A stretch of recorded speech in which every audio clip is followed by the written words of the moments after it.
Selebgram Rachel V-nya mengaku bodo amat dibenci 1 juta manusia di bumi.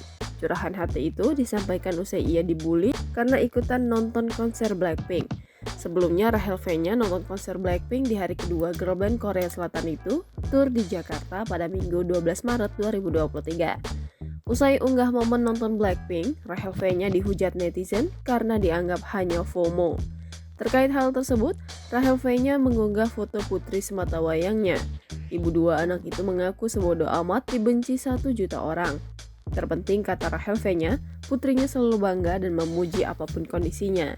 Menurutnya, hal itu sudah lebih dari cukup. Rachel V-nya pun menyebut bahwa putrinya selalu memujinya meskipun penampilannya dianggap buruk oleh netizen.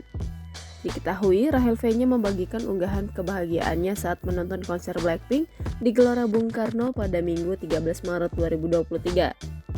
Di GBK, Rachel V-nya tampil seksi menggunakan atasan ketat berwarna pink seperti warna yang dipakai para Blink sebutan fans Blackpink. Namun, unggahan Rachel V-nya itu justru membuat netizen menghujat ibu dua anak tersebut. Rachel V-nya disebut hanya FOMO atau latah ikut menonton konser Blackpink.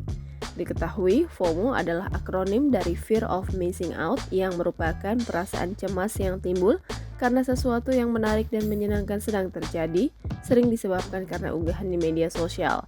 Netizen menyebut Rachel V-nya FOMO lantaran dalam video yang diunggah mantan istri Okin itu tidak hafal dengan lagu-lagu Blackpink. Di story Instagram, Rachel V-nya pun mengungkapkan kesedihannya lantaran dihujat hanya karena nonton konser idol pop dari Korea Selatan itu.